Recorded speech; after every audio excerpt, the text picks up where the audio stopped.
what we're really looking to do is get the permission up front, so that when you have a difficult conversation, you've got some rules of engagement on how to have that conversation. The question is from Thinking Focus. Hi, I'm Rich. Hi, I'm Ricky.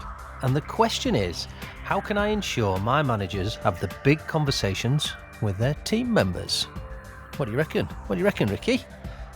I think this is probably one of the most challenging for most managers and leaders out there, to be fair, is they'll often duck these conversations, they'll sugarcoat them, or they'll kind of just go, well, we'll see how it goes, it'll sort itself out. And of course these things rarely do, Yep. and then they start to escalate. But I think for me it's kind of going, what would we define, Rich, as a big conversation? What are they? Yeah, I was thinking that, what do we mean by big conversations? So one of the bits of work that I think helps with this, there's a book called Crucial Conversations, and I think we'll put the authors and stuff in the notes because I can't remember off the top of my head who it Patterson, was. Grenny, McMillan, and Switzler. Yes, that's it. Very easy to remember, several authors. And I apologise if I pronounced any of those wrong. But they talk about a big conversation or a crucial conversation might have the following ingredients, and I like this. So they talk about it could be where we have opposing opinions, strong emotions, and there's high stakes. So if there's opposing opinions, strong emotions, and high stakes, that raises it to a crucial conversation, or as we just called it, a big conversation. But do you agree?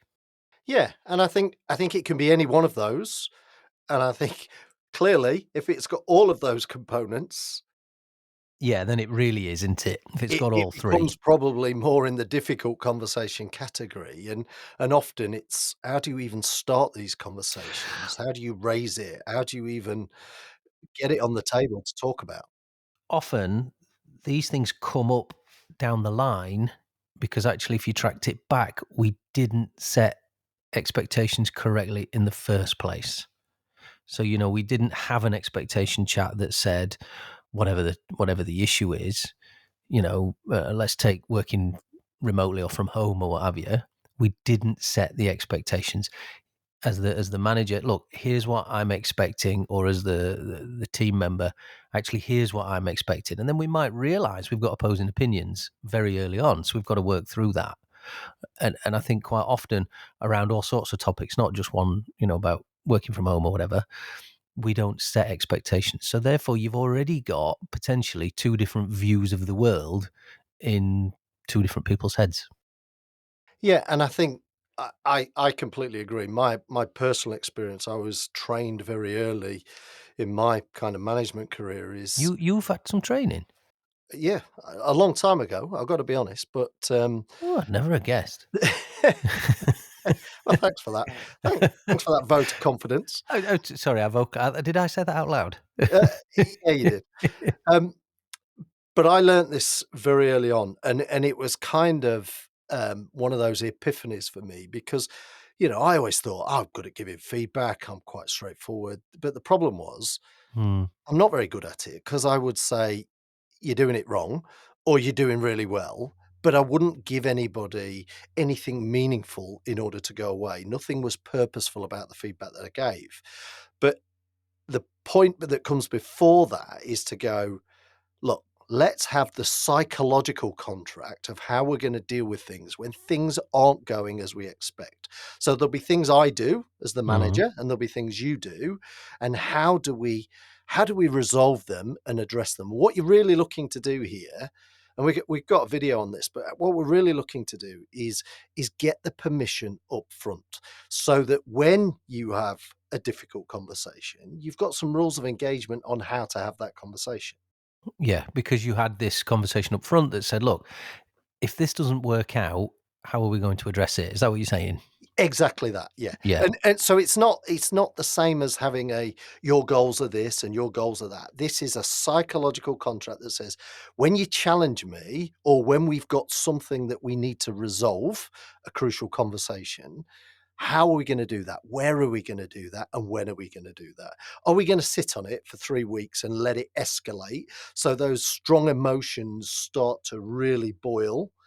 Or are we gonna lance that boil early doors before we get to that kind of level of escalation? And I think, we do a lot of work with lots of clients all over the world, but a law firm that we work with, um, Yep.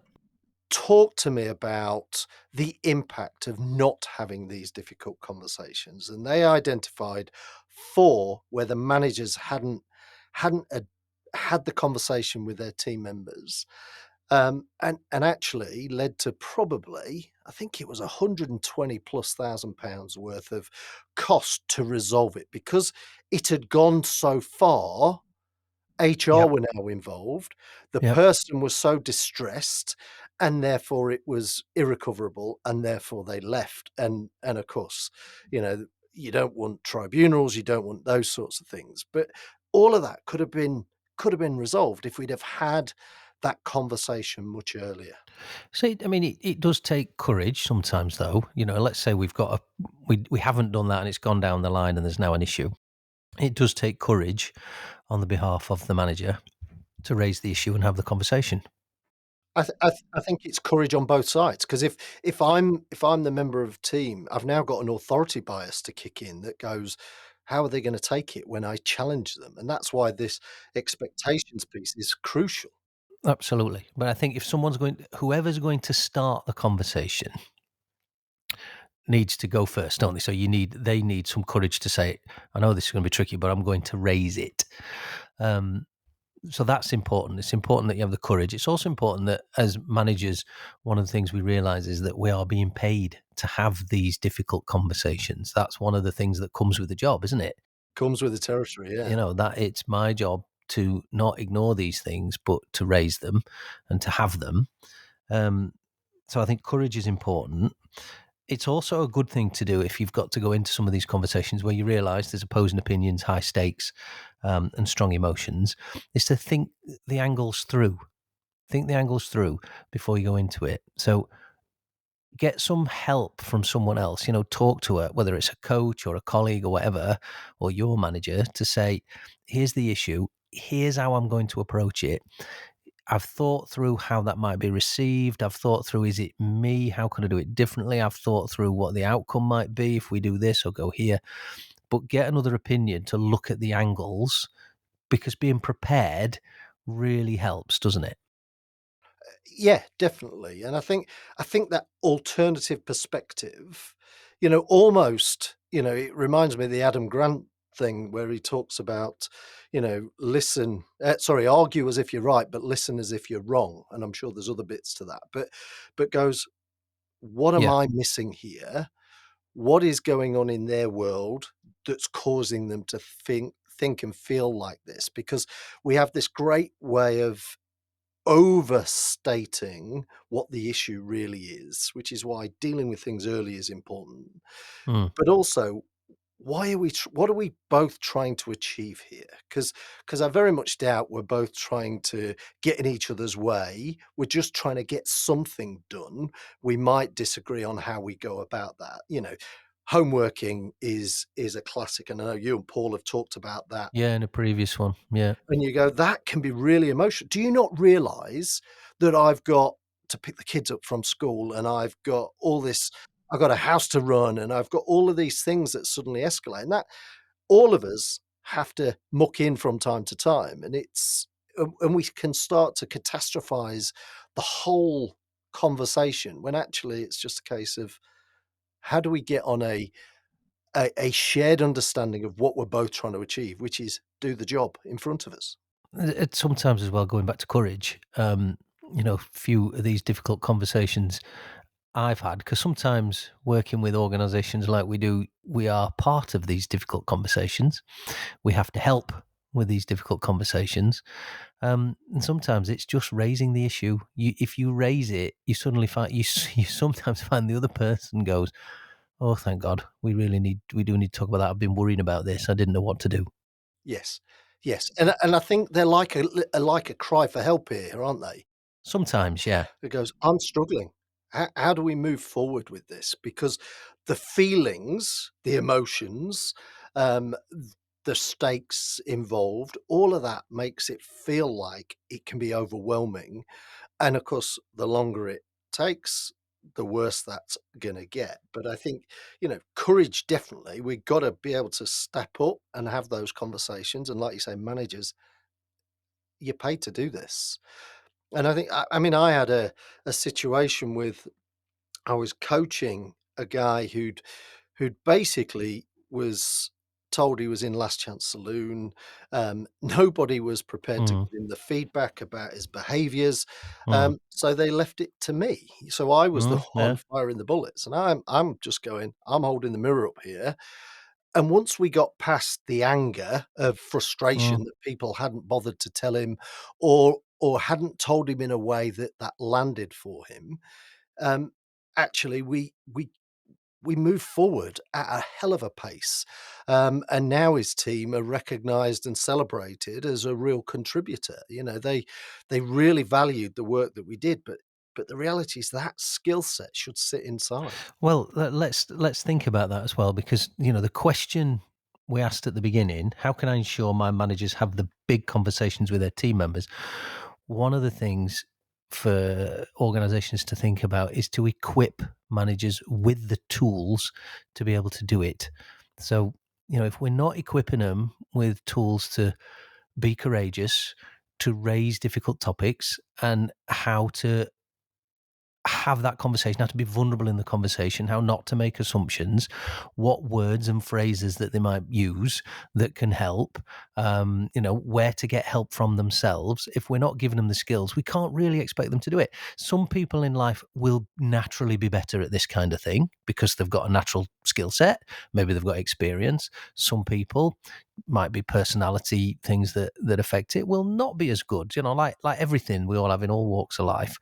But I think if we're worrying about are our managers doing this, one of the things is we need to equip them with the skills to do it and back them up with the time to go and do it. Because ultimately, what's more important than helping your team perform?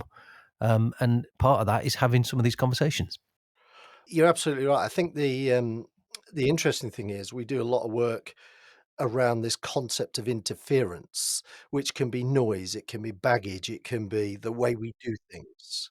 Yeah, so by that you mean what's the interference that's stopping people from performing or getting the Well, results that they want to if get, and if some of that's internal in your own head, if you like, and some of it's external as well, isn't it? exactly, but if I'm internally processing this, getting frustrated, what am I not thinking about? I'm not thinking about getting the job done. I'm not thinking about the work that needs accomplishing, the goals that need delivering. I'm distracted, and whether that's at 1%, 10%, and often in these cases, it's significantly more. Because if I'm feeling like this is important to me, I'm likely to talk to other people at the same time. So I'm likely to engage others, but not from a helpful standpoint that goes, "What can I do differently?" But almost in a venting, moaning, whining type approach. And that becomes not only distractions from my perspective if I'm the one in that situation, but those around me start to become infected by that. So what Hmm. are the skills then, Rich? What would we give if we were going to give 3 top tips, what would they be? Number one, I would say if there's a topic that seems difficult, just run it through that kind of equation we gave you: opposing opinions, strong emotions, high stakes. What are the opposing opinions? Sit and try and work that out. Why are the strong emotions involved? What high stakes? What makes this important? So I think that'd be number one, because actually, if you look at that and you go, yeah, we have got opposing opinions, and you work that out, and then you go, yeah, there are some strong emotions, but actually, for me, the stakes aren't that high with this. That might ease it a bit. You might think, well, why are we arguing? Because the stakes aren't that high. Maybe I can just, have that conversation more easily. So I think that'd be number one. What sits with that number 1 is, do I wanna win or do I wanna be right? Because 'Cause they're not necessarily the same thing. Yeah, and I don't, I don't, I don't. for me, it's I like to think about that as it's not about being right or winning, it's about bringing the discussion to the table.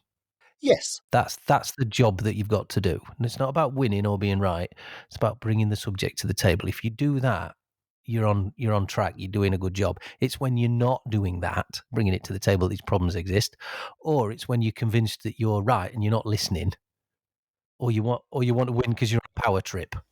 Yeah. The mindset saying, "Do I want to be do I wanna be right here?" Or winning in this context is not winning as in I get my way. Winning is we find a way forward that's right for both parties. Yes, yes. I think there's then number 2 I would say is equipping, people with the skills to be able to give fair and balanced feedback. And I think number 3, really importantly, would be, and they could come in a slightly different order, would be equipping people with the skills to listen. Like you said, what was it? Argue right like you're right and listen like you're wrong. So I think Yes. it's not just about being able to give feedback, it's then about being able to listen intently and actively so that you can then find you've identified a problem, you can then look for the path through the problem. So I think those 3 things would be high on the list. I'm sure there could be others and you might want to add to it, Ricky, but for me, those 3 things would be high on the list. I think I think the only thing I would add is the why factor. Why is this important?